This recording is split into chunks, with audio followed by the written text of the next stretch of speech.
Mari kita berdoa, saudara. Kami bersyukur kepada Tuhan yang menuntun langkah kami datang ke rumah Tuhan di minggu pertama di tahun 2025 ini. Kami rindu dapat menyerahkan seluruh hidup kami ke dalam tangan Tuhan, menantikan tangan Tuhan terus menopang kami dan membawa kami melangkah dengan berani menghadapi berbagai tantangan di tahun yang baru ini. Kami rindu mendengarkan firman Tuhan, firman yang menjadi terang dan suluh bagi jiwa dan jalan kami, itulah yang akan kami dengarkan, yang akan kami hayati, kami renungkan. Dan kami percaya firman Tuhan ini akan mengubahkan kami dan memberikan kepada kami semangat baru dalam menjalani kehidupan kami hari demi hari. Pakai hamba-Mu dalam segala keterbatasan dan kekurangannya Tuhan. Berikan dia kemampuan untuk menyampaikan kebenaran firman Tuhan ini sesuai dengan kehendak Tuhan.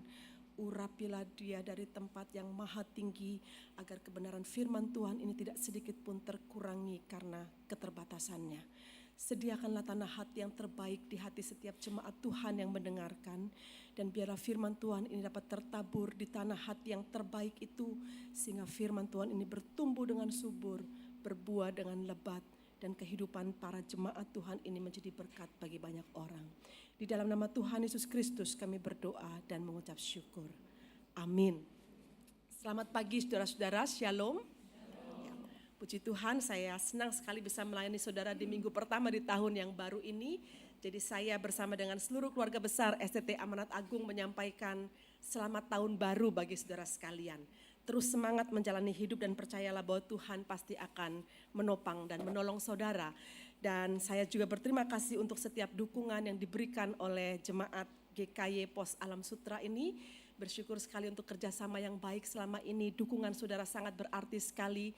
Terlebih lagi ada salah satu dari anggota jemaat di GKY Pos Alam Sutra ini, Pak Andreas adalah salah satu dari Yayasan STT Amanat Agung. Jadi kontribusinya GKY Pos Alam Sutra ini besar sekali karena salah satunya menjadi yayasan di Amanat Agung Indonesia, Yayasan Amanat Agung Indonesia. Terima kasih saudara untuk itu. Dan kita akan bersama mendengarkan firman Tuhan dengan tema dibebaskan oleh anugerah. Ini agak berdengung ya. Agak berdengung, maaf. Oke. Ya, dibebaskan oleh anugerah. Mari kita membuka Alkitab kita dari Galatia pasal yang pertama. Galatia pasal 1 ayat 1 sampai ayat yang ke-5. Galatia pasal 1 ayat 1 sampai ayat yang ke-5. Saya akan bacakan bagian ini bagi Bapak, Ibu, dan saudara sekalian. Silakan saudara menyimak di dalam hati. Demikian bunyi firman Tuhan. Dari Paulus, seorang rasul, bukan karena manusia, juga bukan oleh seorang manusia, melainkan oleh Yesus Kristus dan Allah Bapa yang telah membangkitkan dia dari antara orang mati. Dan dari semua saudara yang ada bersama aku.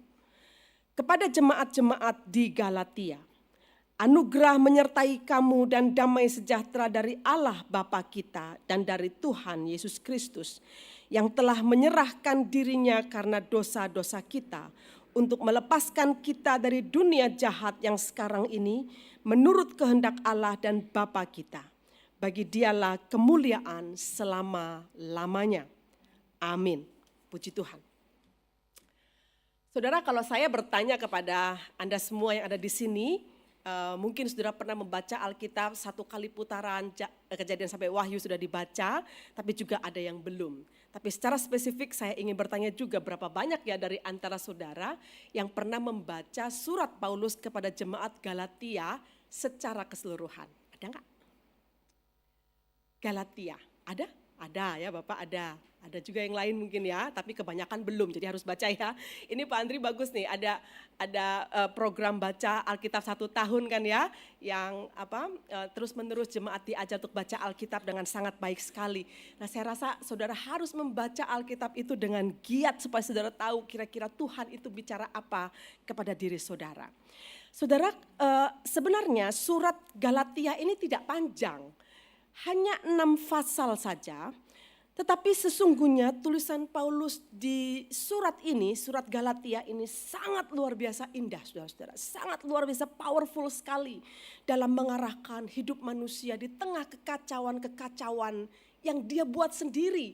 Sehingga pada akhirnya dia hanya melihat sebuah hidup yang berantakan di tengah kacaunya dunia yang dia tinggali ini. Saudara, sebuah pandangan yang sangat menarik sekali tentang surat Galatia disimpulkan atau dikatakan, direview oleh seorang penafsir Alkitab Perjanjian Baru bernama Todd Wilson. Dia mengatakan demikian tentang surat Galatia. Galatia merupakan surat bagi anak-anak yang hilang dan hampir siap untuk menghancurkan iman mereka sendiri. Yaitu mereka yang telah mengacaukan hidup, mereka yang berada di ambang kemurtatan, dan mereka yang berada di ambang bencana moral dan rohani. Saudara, membaca kalimat singkat ini saja, kita bisa kegambar kira-kira modelnya jemaat Galatia itu kayak apa. Dengan kondisi kerohanian yang seperti apa. Nah, ada satu bagian yang sangat penting dikatakan oleh Todd Wilson di dalam ulasannya mengenai surat Galatia ketika dia mengatakan surat Galatia itu seperti surat bagi anak-anak yang hilang.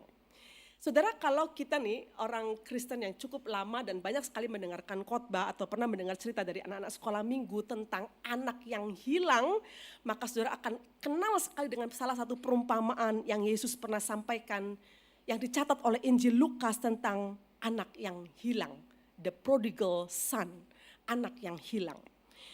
Kisah ini atau perumpamaan ini menceritakan tentang seorang pemuda yang bersikeras bicara kepada ayahnya meminta harta warisannya.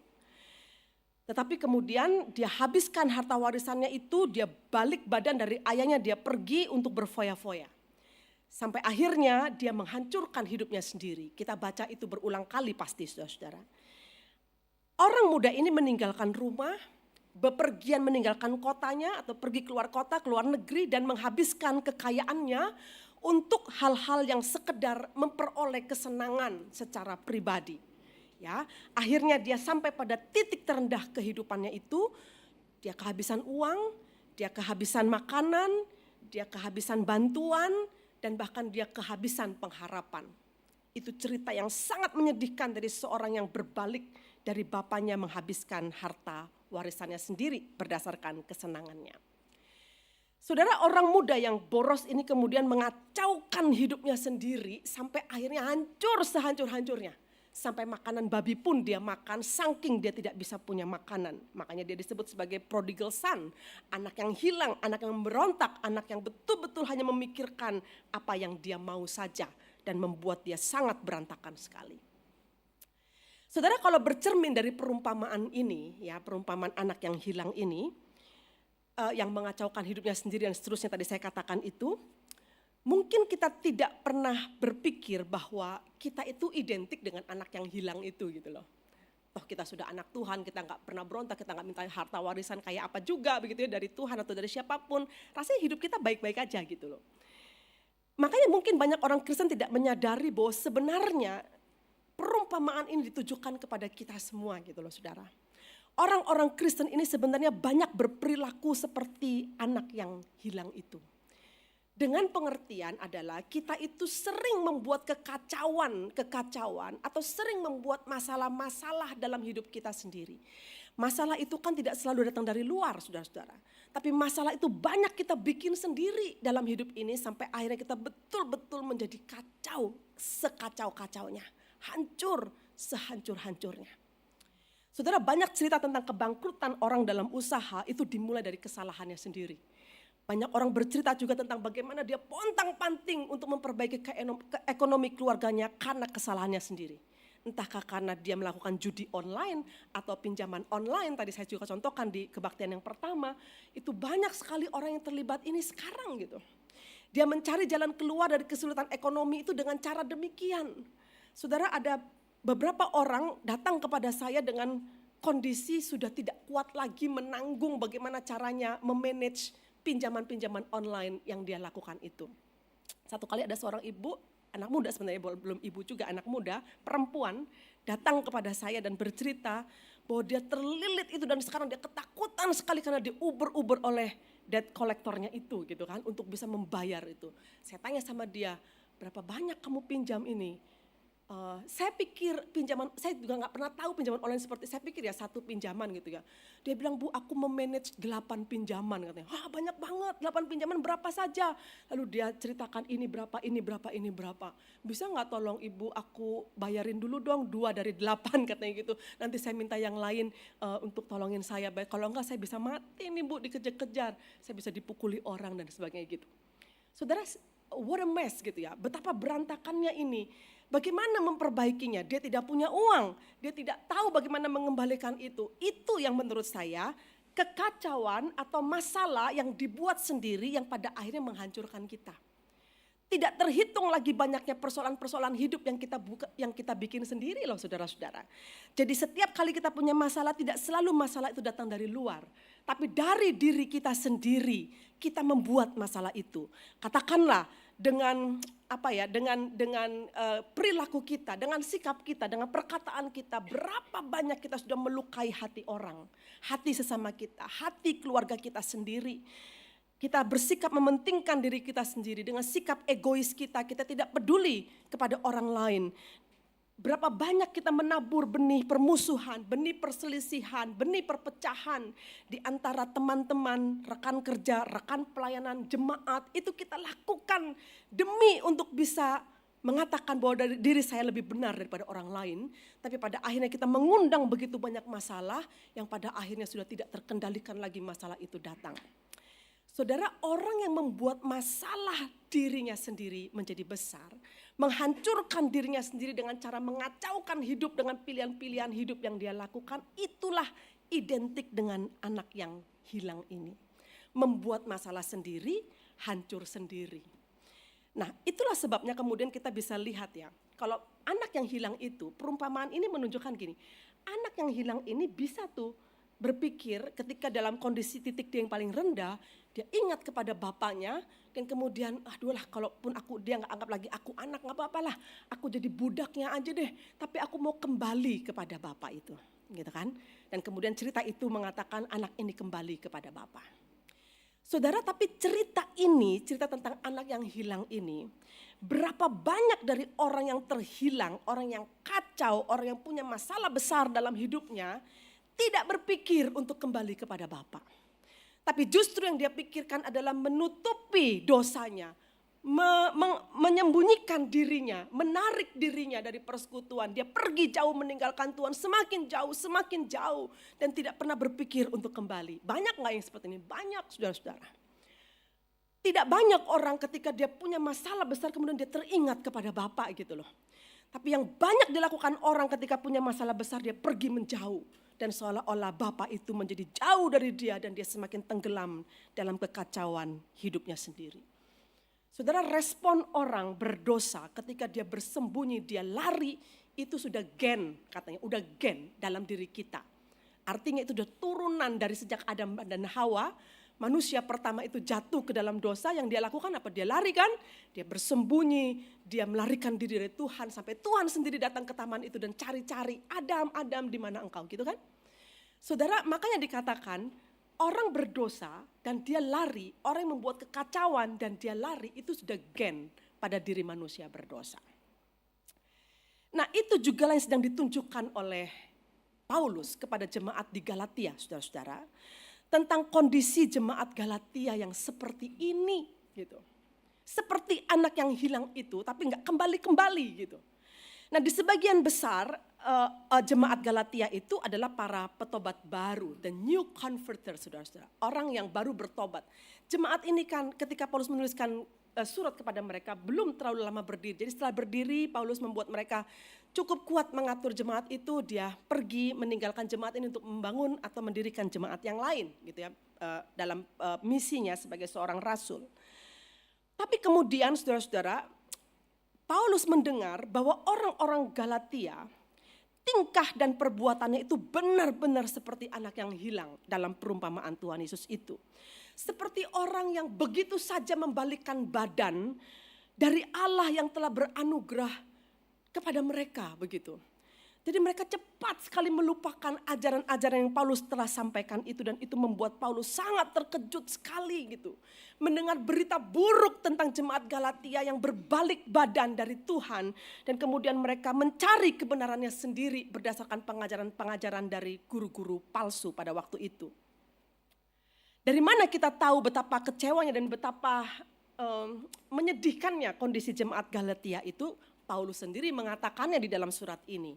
Beberapa bagian ini bisa memberikan kepada kita pemahaman tentang kondisi jemaat Galatia pada waktu itu dari perkataannya Paulus ketika dia menegur jemaat Galatia. Paulus mengatakan demikian, "Aku heran bahwa kamu begitu lekas berbalik dari Dia yang dalam anugerah Kristus telah memanggil kamu dan mengikuti suatu Injil yang lain." Pasal 1 ayat 6 Paulus menuliskan demikian. Di pasal 3 ayat 1 Paulus mengatakan, "Hai orang-orang Galatia yang bodoh, siapa yang telah mempesona kamu? Siapa yang telah mempesona kamu sampai kamu begitu cepat berbalik dari Tuhan dalam anugerahnya yang telah memanggil mereka?" Pasal 4 ayat 11 Paulus mengatakan, "Aku khawatir kalau susah payahku untuk kamu menjadi sia-sia, telah sia-sia." Pasal 5 ayat yang keempat. Jadi seluruh pasal dia bicara tentang kondisi Galatia yang sebenarnya sangat menyedihkan. Dan Paulus katakan pada bagian ini, "Kamu lepas dari Kristus jikalau kamu mengharapkan pembenaran melalui hukum Taurat. Kamu hidup di luar anugerah." Kamu hidup di luar anugerah itu mengerikan sekali dari apa yang pernah Paulus perlihatkan kepada mereka.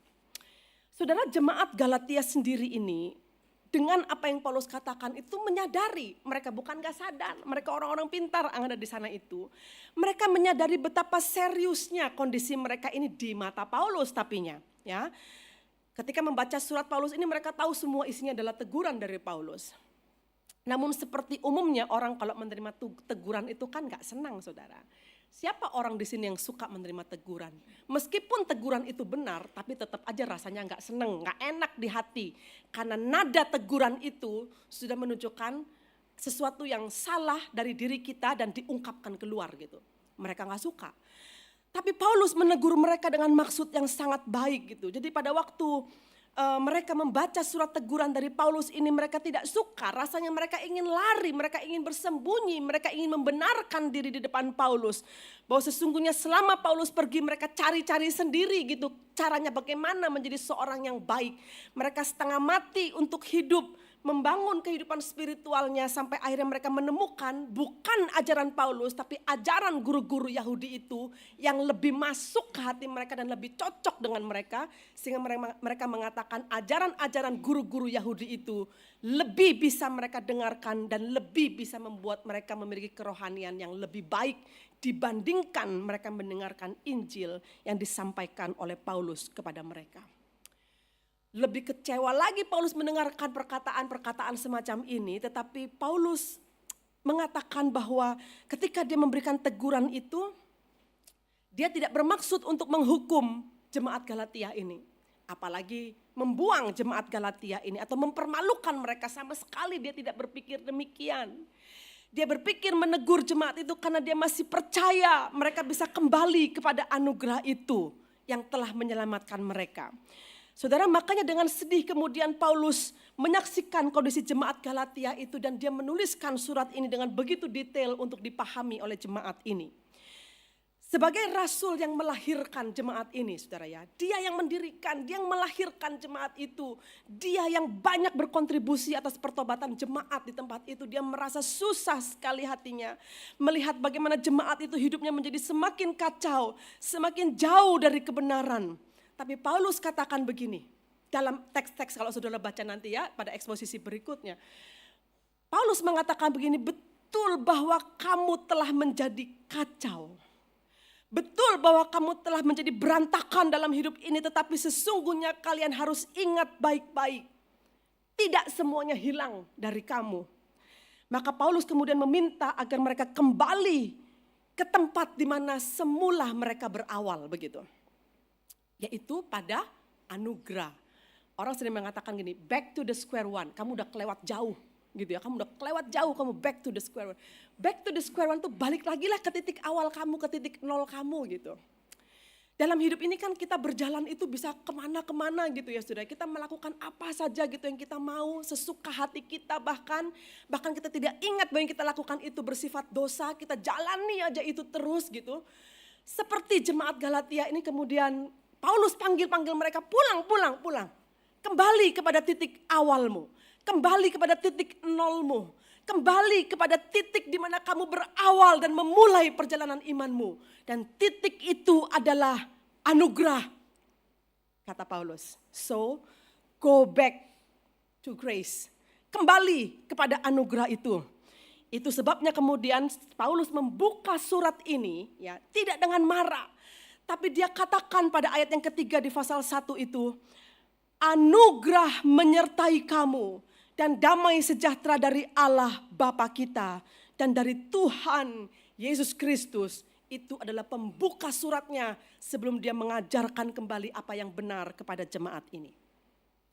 Dengan kata lain saudara, Paulus meminta agar jemaat Galatia ini bisa kembali ke tempat di mana mereka memulai perjalanan iman mereka bersama Paulus, bersama dengan Tuhan. Dan kembali kepada apa yang disebut Paulus adalah anugerah.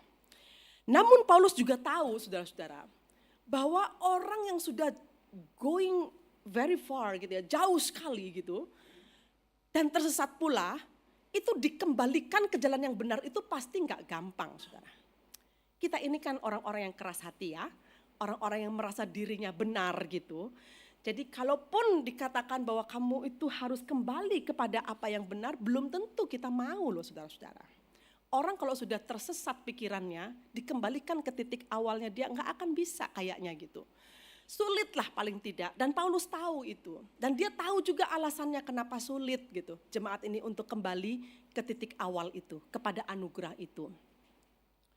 Paling tidak saudara, Paulus punya 2 alasan melihat betapa sulit jemaat ini untuk bisa kembali. Karena jemaat ini melawan dan mengatakan kepada Paulus bahwa apa yang mereka lakukan sekarang ini lebih benar. Sebagai orang-orang yang hidupnya berdasarkan hukum Taurat gitu. Padahal anugerah itu menggenapi Taurat dan itu sudah diajarkan oleh Paulus. Anugerah itu menggantikan atau menggenapi dan kamu tidak perlu melakukan semua hukum Taurat itu karena sudah hukum Taurat itu sudah ditebus. Ada satu hukum yang lebih tinggi daripada hukum Taurat yaitu Yesus Kristus dengan hukum kasih-Nya kepada kita dan itulah anugerah. Tapi mereka itu kayak balik lagi gitu, balik lagi kepada ajaran tentang hukum Taurat itu. Makanya kemudian Paulus katakan, aku ngerti kenapa begitu sulit menerima pengajaran untuk kembali kepada anugerah itu. Kalau kepada konteks jemaat Galatia, ada 2 alasan yang paling tidak ditemukan oleh Paulus tentang jemaat ini. Yang pertama, mereka telah kehilangan kepercayaan kepada Injil yang diberitakan oleh Paulus. Karena mereka lebih percaya kepada Taurat atau hukum Taurat yang diberitakan oleh guru-guru Yahudi itu. Jadi mereka sudah kehilangan kepercayaan pada Injil. Dan yang kedua, karena terpengaruh oleh pengajar-pengajar Yahudi itu, pengajar-pengajar yang menyesatkan pikiran mereka dari anugerah itu, kini mereka menjadi meragukan kerasulannya Paulus gitu loh saudara. Jadi satu sudah gak percaya sama Injil, gak percaya juga pada Rasul Paulus. Kerasulannya dia tidak percaya begitu. Lah, jadi bagaimana mungkin mereka bisa dengar Paulus gitu kan tentang kondisi seperti ini. Jadi meskipun kondisinya sudah begitu kacau di jemaat Galatia ini, herannya Paulus itu bisa tetap optimis gitu. Tetap optimis mereka bisa kembali kepada anugerah Allah yang telah menyelamatkan mereka itu. Saudara sebagai hamba Tuhan ya, beberapa di sini juga adalah hamba Tuhan. Saya sangat banyak sekali belajar gitu. Bahwa dalam pelayanan ini kita bisa ketemu orang model apa aja gitu. Orang yang bahkan kita pimpin, kita bimbing, kita tolong. Tapi orang itu akan berbalik menyerang kita. Bisa memfitnah kita, bisa gak percaya sama kita, bisa segalanya gitu. Tapi sekali-kali sebagai seorang hamba Tuhan tidak boleh pesimis dengan siapapun orang yang dia layani. Itu pelajaran besar bagi hamba Tuhan yang ada di sini dan juga saya, untuk mengatakan bahwa itulah yang terjadi pada diri Paulus. Kalau lihat jemaat Galatia udah kayak gitu, aduh gimana ya cara ngomong sama mereka ini gitu. Tapi pada akhirnya kita lihat bahwa Paulus itu tetap merasa optimis bahwa mereka ini, jemaat ini pasti bisa berbalik kepada anugerah Allah yang menyelamatkan itu. Maka dia tidak putus asa, dia terus kirimkan surat ini, dia terus bicara kepada mereka. Dan Paulus merasa sangat penting untuk langsung mengcounter semua keraguan mereka itu, melawan semua keraguan orang-orang Galatia ini. Dan kemudian inilah yang Paulus katakan di pembukaan suratnya, ayat 1 sampai ayat yang kelima. Saudara perhatikan ya, hal pertama yang dikatakan oleh Paulus di dalam dia meminta jemaat ini kembali kepada anugerah. Yang pertama ditegaskan oleh Paulus adalah tentang legitimasi kerasulannya. Buat dia ini sangat penting. Maka pertama kali kata yang dia tulis dalam surat itu dari Paulus, seorang rasul, bukan karena manusia, juga bukan oleh seorang manusia, melainkan oleh Yesus Kristus dan Allah Bapa yang telah membangkitkan dia dari antara orang mati dan dari semua saudara yang ada bersama aku, katanya. Mengapa perlu bagi Paulus menegaskan tentang kerasulannya sebagai orang yang dipilih oleh Allah, diutus oleh Allah, ditetapkan oleh Allah sendiri di dalam Yesus Kristus? Apakah Paulus merasa tidak nyaman dengan keraguan mereka secara pribadi gitu ya? Namanya orang diragukan pasti kayak jadi insecure gitu ya saudara ya. Namanya orang nggak merasa nyaman gitu. Jadi kayak insecure kah dia oleh karena orang-orang meragukan kerasulannya. Jadi dia mati-matian menjelaskan, aku ini rasul loh, aku ini, apakah seperti itu maksudnya? Saudara, sama sekali tidak demikian.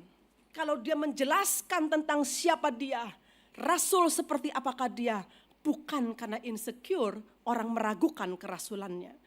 Paulus menegaskan soal kerasulannya kepada jemaat Galatia itu bukan karena dia butuh pengakuan dari jemaat Galatia bahwa dia memang rasul Yesus Kristus, bukan. Tapi yang lebih dia pikirkan adalah bagaimana menegakkan legitimasi atas kebenaran dari Injil yang dia beritakan. Dia seorang rasul membawa kabar tentang Injil yang benar itu.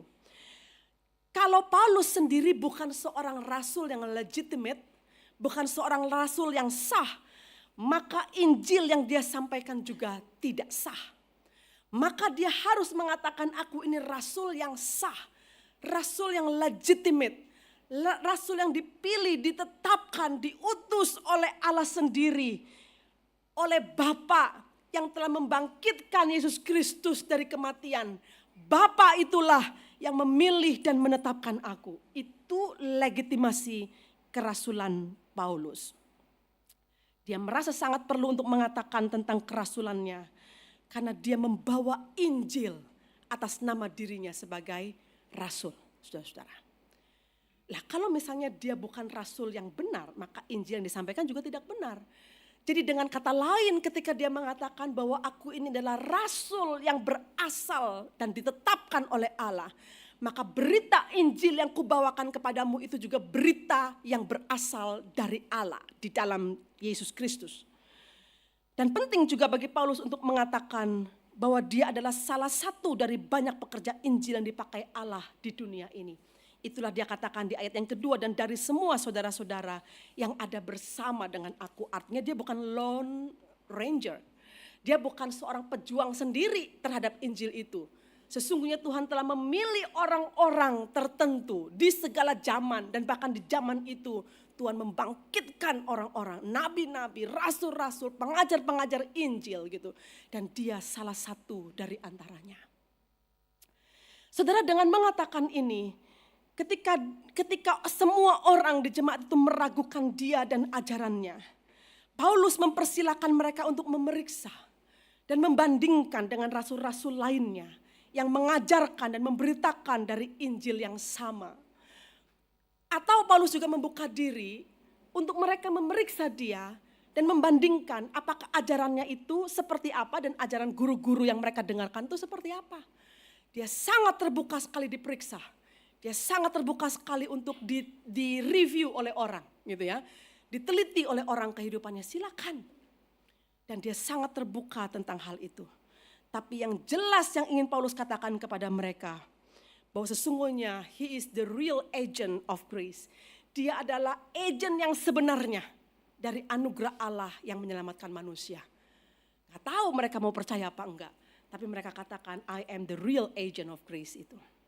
Karena dia tahu berita Injil seperti apa yang dia beritakan. Dia tidak mengambil keuntungan apapun dari berita Injil itu. Karena dia rindu orang yang mendengarkan Injil itu diselamatkan lebih daripada keuntungan materi yang dia bisa dapatkan dari pemberitaan Injil itu. Saudara, ini penting sekali untuk kita tahu ya tentang Injil Kristus. Saudara sebagai seorang percaya, gampang sekali memang kita itu terpengaruh gitu loh saudara. Kepingin lihat, ngintip ajaran orang lain gitu. Adalah macam-macam dari saksi Yehova sampai apalah ya, yang kilat dari timur kah, banyak banget lah ajaran dari mana ya, dari Korea tuh nggak ngerti Korea mana tuh datang, banyak sekali ajaran-ajaran yang sangat sama sekali membuat kita juga bingung ini yang mana yang benar, ini yang mana yang benar gitu. Maka Paulus katakan kembali kepada Injil itu dan periksa siapa pemberitanya. Siapa pemberitanya? Itu penting sekali untuk melegitimasi Injil yang dia bawa. Apakah dia betul-betul hamba Kristus? Apakah dia betul-betul the real agent of grace? Saudara, penting sekali saudara tahu tentang siapa pemberita Injil yang kau dengar itu. Apakah dia menyesatkanmu atau dia sungguh-sungguh membawamu ke jalan yang benar. Makanya jangan sembarangan. Di dunia ini sekarang ini dengan media sosial yang begitu luar biasa, di YouTube tuh banyak sekali tanpa filter saudara bisa mendengar siapa saja berbicara di sana. Tapi apakah mereka pemberita Injil yang sebenarnya juga belum tentu. Makanya Paulus katakan periksa saya, periksa Injil yang kuberitakan. Itu hal pertama. Maka dia membuka hal ini untuk membuat kita mengerti betapa hebatnya Injil yang sedang dia bawa, yang dia katakan kepada mereka, go back to grace. Itu adalah Injil yang sebenarnya yang dia beritakan. Kembali kepada anugerah. Nah saudara, hal yang kedua yang saudara bisa pelajari di sini adalah begini. Paulus itu menegaskan bahwa pengorbanan Kristus sangat cukup. Ya, the Christ sacrifice is enough. Pengorbanan Kristus itu sangat cukup, itulah arti anugerah itu. Pengorbanan Kristus itu sangat cukup. Di ayat 3 sampai ayat yang keempat dikatakan demikian. Anugerah menyertai kamu dan damai sejahtera dari Allah Bapa kita dan dari Tuhan Yesus Kristus yang telah menyerahkan dirinya karena dosa-dosa kita untuk melepaskan kita dari dunia jahat yang sekarang ini menurut kehendak Allah dan Bapa kita. Saudara, pada bagian ini Paulus merasa perlu untuk mendemonstrasikan kecukupan dari Injil yang dia beritakan kepada mereka. Ternyata setelah Paulus meninggalkan Galatia, saudara-saudara, jemaat Galatia ini benar-benar berada di bawah pengaruh guru-guru Yahudi terutama, ya, guru-guru ahli-ahli Taurat itu, yang secara efektif mempromosikan hukum-hukum Yahudi, hukum-hukum Taurat, sebagai cara yang efektif untuk meningkatkan, to elevate gitu, meningkatkan kehidupan rohani mereka itu pakai hukum Taurat. Nggak bisa cuma Injil yang dari Paulus saja gitu. Jadi mereka berpikir apa iya juga ya gitu. Dan nampaknya jemaat Galatia sendiri juga merasa hukum-hukum Yahudi itu menarik gitu. Dan ritual-ritual yang dijalankan itu seperti lebih meyakinkan. Bisa menolong kehidupan rohani mereka itu menjadi lebih baik gitu. Sebenarnya jemaat Galatia ini bukan jemaat yang jahat, yang kayak gimana gitu. Karena mereka tuh masih ingin jadi orang baik gitu loh saudara. Masih ingin punya kerohanian yang baik gitu. Cuma cara membangun kehidupan rohaninya itu yang salah gitu. Karena mereka terpengaruh oleh ajaran-ajaran yang bukan berasal dari Injil itu. Jadi mereka cari-cari gimana ya caranya supaya nolong kondisi mereka ini, kerohanian mereka itu buruk. Mereka menilai sendiri kerohanian mereka itu buruk. Jadi Paulus tahu persis bahwa menyimpangnya mereka dari Injil itu kemungkinan besar. Karena mereka sudah lelah dan frustrasi gitu. Dengan dosa-dosa yang terus-menerus hadir dalam kehidupan mereka. dan mereka nggak bisa mengatasinya. Mereka jadi gelisah. Benar juga ya sudah, ini kan tabiat yang benar ya secara kekristenan, gelisah gitu dengan dosanya. Banyak orang Kristen malah nggak gelisah berdosa loh, malah enak-enak aja dia berdosa gitu. Tapi orang Galatia ini dia gelisah gitu dengan dosanya itu. Maka dia cari mana ya yang bisa menolong mereka itu untuk bisa nggak dosa lagi. Nah kemudian masuklah ajaran guru-guru Yahudi yang mengatakan ya lakukan hukum Taurat, lakukan ritualnya, maka kamu akan tertolong untuk tidak terus-menerus berdosa lagi gitu. Saudara, banyak kan di dunia ini kita itu berpikir bahwa iya ya kok Kristen ini kok cuma gini-gini doang ya gitu. Sementara yang lain tuh ada ini, ada itu, ada ini, mesti itu gitu, mesti pegang ini, ada alat-alat yang dipegang dan sebagainya. Kenapa itu kayaknya lebih menghangatkan, lebih meyakinkan gitu bahwa ritual-ritual seperti itu tuh lebih menolong kehidupan rohani kita menjadi lebih baik gitu. Itulah yang dirasakan oleh jemaat Galatia. Jadi sebenarnya kalau melihat kegelisahan jemaat Galatia, ini adalah kegelisahan yang baik. Mereka gelisah dengan dosa-dosa yang terus mereka jalankan dalam kehidupan ini gitu. Saudara, kalau begitu kondisinya, apakah setiap jalan keluar dari cara kita mencari mengatasi dosa kita itu benar? Rupanya tidak. Itulah yang terjadi di dalam jemaat Galatia ini. Mereka terus bertanya-tanya, adakah cara, apakah ada cara untuk terbebas dari dosa yang begitu mudah menjerat mereka. Ya kan? Saya yakin saudara di tempat ini tidak ada orang yang terbebas, maksudnya yang tidak pernah melakukan dosa dalam hidupnya. Bangun pagi aja kita udah mikir nipu orang, bohongin orang, atau kita ngomong yang gak benar sama pasangan kita, misalnya kayak gitu ya. Kita mengelabui. Banyak yang kecil-kecil kita lakukan, tapi kalau dikumpulin banyak banget. Dari yang kecil sampai yang gede kita lakukan gitu. Dari yang cuma bohong kecil sampai berselingkuh kita lakukan. Semua kita lakukan. Dari yang cuma sekedar melihat gambar-gambar orang-orang seksi sampai pornografi kita lakukan. Nggak bisa berhenti. Terus lakukan. Frustrasi enggak? Frustrasi tapi nggak tahu gimana caranya menyelesaikan itu. Lalu mereka pikir hukum Taurat akan bantu mereka untuk bisa menyelesaikan perbuatan dosa itu, kehadiran dosa itu. Mereka terus bertanya, akhirnya mereka balik pertanyaan itu kepada Paulus, emang Injil bisa menyelesaikan dosa itu? Apa yang kami lakukan? Paulus katakan, ya bisa, ada katanya. Pembebasan dari dosa itu bukan melalui jalan hukum Taurat, tetapi jalan salib Kristus. Dia kembalikan konsep itu pada awalnya, yaitu pada salib Kristus. Pembebasan dari dosa dan dari dunia yang jahat sekarang ini hanya datang dengan satu cara, Paulus katakan. Yaitu oleh anugerah yang diberikan melalui kematian Tuhan Yesus Kristus. Nggak ada cara lain gitu. Nggak ada cara lain, tapi kenapa kami masih berdosa gitu. Nggak ada cara lain, kenapa kami masih melakukan perbuatan-perbuatan yang salah itu. Maka kemudian Paulus mengarahkan jemaat Galatia itu kembali kepada fakta yang paling mendasar dalam iman Kristen. Yaitu Kristus telah menyerahkan dirinya untuk dosa-dosa kita. Kematian Kristus itu cukup untuk menjelaskan tentang kehadiran anugerah Allah yang besar, yang sempurna, yang membebaskan hidup kita. Jadi saudara, selama kita tidak punya penghayatan yang sangat dalam tentang pengorbanan Kristus, tentang kematian Kristus, tentang mengapa dia harus melakukan itu semua bagi kita, kita akan tidak ada takutnya untuk melakukan dosa itu, saudara. Percuma kita menjadi Kristen kalau kita tidak punya penghayatan yang sangat dalam tentang kematian Kristus di dalam penderitaannya disalibkan bagi kita. Kalau nggak ada penghayatan, itu sudah pasti tidak ada refleksi, saudara-saudara.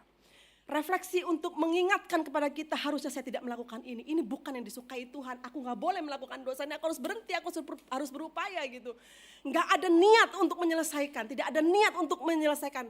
Hanya berpikir tolong gitu. Paham gak maksud saya, saudara? Jadi saudara hanya berpikir, tolong aku, keluarkan aku dari dosa ini. Tapi diri saudara sendiri tidak pernah berusaha untuk bisa mengatasinya. Kenapa kita bisa berusaha? Karena kematian Kristus itu telah memberikan kepadamu anugerah yang cukup untuk membuatmu bebas dari dosa itu. Tapi kau tidak mempergunakannya. Makanya itu terus-menerus menggulung dalam dirimu. Dosa itu tidak pernah selesai dalam diri kita. Martin Luther satu kali mengatakan demikian di dalam tulisannya, meresponi apa yang Paulus katakan kepada jemaat Galatia. Dia katakan gini, sin is not cancelled by lawful living. For no person is able to live up to the law. Nothing can take away sin except the grace of God. Luther yakin banget dengan apa yang dia katakan ini. Dan dia katakan dosa itu tidak akan dapat dihapuskan dengan hidup yang taat hukum. Karena tidak ada seorang pun yang mampu hidup sesuai dengan hukum Taurat. Tidak ada yang dapat menghapus dosa itu kecuali kasih karunia Allah, anugerah Allah. Karena itu saudara-saudara, anugerah adalah sebuah konsep yang sangat penting sekali dalam doktrin reform. Itu sudah pasti kita akan belajar tentang anugerah karena dari situlah iman kita memulai perjalanannya. Maka ada seorang teolog bernama Gresham Machen. Dia mengatakan begini, the very center and core of the whole Bible is the doctrine of the grace of God. Yang sangat inti dari seluruh Alkitab adalah doktrin tentang anugerah Allah. Saudara, mungkin sama seperti jemaat Galatia, kita ini terus mempertanyakan apakah jalan iman kita sebagai orang Kristen ini udah benar apa enggak gitu. Kok saya masih begini-begini aja? Kalau masih begini-begini aja, pertanyakanlah pada dirimu sendiri. Kenapa kok begini-begini aja gitu? Padahal anugerah yang sudah diberikan kepadamu itu sangat besar. Lebih besar dari apa yang kau bayangkan. Anugerah yang diberikan kepadamu itu membawa Tuhan turun dari surga ke dunia ini, saudara-saudara. Itu bukan cerita yang fiktif, itu cerita yang sebenarnya dia ada di dalam sejarah. Hidupnya menyejarah bersama dengan kita. Dan kemudian dia katakan, aku datang untukmu orang berdosa, supaya kau bisa memperoleh kebebasan dari dosa itu. Kita sudah dibebaskan, tapi kita terus-menerus mengikatkan diri pada perbudakan dosa itu. Salah siapa? Ya salah kita sendirilah gitu. Karena kita tidak mau hidup di dalam kebebasan itu, tidak mau hidup dalam anugerah Allah itu, kita cari-cari sendiri cara kita hidup berdasarkan keinginan kita. Maka tidak salah kalau kemudian kita jadi orang yang gampang sekali tergoda dan jatuh dalam dosa. Tergoda juga untuk mengikuti kepercayaan-kepercayaan lain. Tergoda untuk meragukan iman saudara sendiri. Tergoda untuk meragukan Injil yang diberitakan kepadamu. Mau hidup kayak apa kita ini saudara-saudara. Ketika kita hanya melihat pada dosa kita sendiri. Dan kita berjalan dituntun oleh dosa itu. Maka Paulus katakan di tempat ini. The sacrificial of God is enough for you. Pengorbanan Kristus itu cukup bagimu. Kalau kau merasa tidak cukup, masalahnya ada pada diri kita sendiri. Karena sesungguhnya dari Tuhan mengatakan itu cukup. Cukup untuk membuatmu bisa melawan dosa. Cukup untuk membuatmu bisa menghentikan semua kejahatan di dalam pikiranmu. Cukup untuk membuatmu bisa hidup dengan kudus di hadapan Tuhan.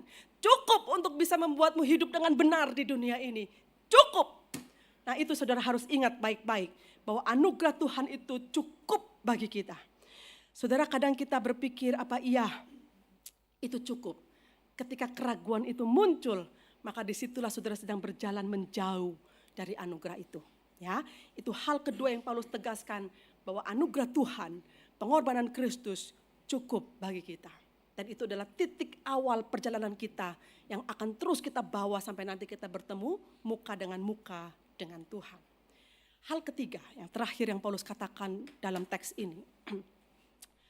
Paulus menegaskan untuk mengganti semua keraguan dengan keyakinan. Gimana caranya Paulus ngomong ini? Dia tahu jemaat Galatia juga bukan orang yang mudah untuk diberitahu. Tapi dari awal dia katakan begini. Bagi dialah kemuliaan selama-lamanya. Amin. Kita pikir ini cuma kata-kata penutup. Tapi sebenarnya ini kata-kata yang sangat kuat yang bersifat caranya untuk kembali kepada anugerah itu. Pertanyaan kita sekarang adalah gimana caranya kan bisa kembali kepada anugerah itu. Ya inilah caranya yang Paulus katakan di ayat yang kelima ini. Mungkin kita ragu karena kita sudah berjalan terlalu jauh meninggalkan Tuhan. Terlalu jauh dengan kehidupan berdosa kita. terlalu jauh dari kasih karunia Tuhan itu. Jawaban Paulus hanya singkat. Katakan amin katanya. Bagi dialah kemuliaan sampai selama-lamanya. Amin, katakan itu. Itulah yang harus kalian lakukan, Paulus katakan saat ini. Katakan amin atas apa yang telah sedang dan akan Kristus lakukan dalam hidupmu. Bahwa dia memberi pertolongan, dia memberi perlindungan, dia memberi pengampunan, dia memberi penebusan, dia memberi pengharapan kepadamu. Katakan amin. Saudara, pada bagian paling akhir kalimat pembukaan surat Paulus ini kepada Galatia, Paulus membawa jemaat Galatia itu seperti kembali dalam suasana penyembahan. Ini kan kayak doksologi ya. Bagi dialah kemuliaan sampai selama-lamanya. Amin. Dibawa kembali kepada penyembahan kepada Allah, worshiping God. Kamu harus menyembah kepada Allah itu. Itu adalah satu-satunya cara kau kembali kepada anugerah yang sempurna itu. Menyembah kepada Allah. Dan yang sangat penting dalam penyembahan itu kau katakan amin. Saudara, kita itu latah kalau ngomong amin. Kalau misalnya ada hamba Tuhan katakan lalu liturgis atau siapapun yang di depan mimbar yang katakan amin saudara, amin. Pasti saudara ngomong gitu gak pakai mikir lagi kan. Amin saudara, amin. Saudara pasti katakan begitu, udah gak pakai mikir. Tapi tahukah saudara apa artinya amin? Secara teologis, kata amin merupakan istilah yang mengatakan sebuah lebih dari sekedar persetujuan gitu. Jadi dari bahasa Ibrani amen yang secara literal berarti so be it. So be it itu artinya jadilah demikian. Amen itu juga berarti truth, benar. Amen itu juga berarti faithfulness, setia. Jadi pada waktu Paulus katakan kepada mereka gimana caranya gitu untuk kembali kepada anugerah itu, just say amen katanya gitu. Kayaknya gampang banget kan. Tapi saudara tahu pada waktu berkata amin itu artinya ada ketiga hal ini terjadi di dalam diri kita. So be it. Jadilah demikian seperti yang Tuhan mau dalam hidupku. Jadilah demikian seperti apa yang Tuhan kehendaki dalam hidupku. Dan aku akan terus hidup dalam kebenaran itu. Be in the truth. Akan hidup dalam kebenaran itu. And I will be a faithfulness person. Dan saya akan menjadi seorang yang setia kepada Tuhan. So be it. Truth, faithfulness. Jadilah demikian, benar, faithfulness. Itulah caranya kau kembali dalam anugerah Tuhan. Saudara, jadi kalau hari ini kau temukan ada yang tidak benar, ya luruskanlah itu. Hari ini kau dapati dirimu tidak setia, ya belajarlah setia gitu. Kalau tadinya on off, ya makin jauh lah semuanya dari Tuhan.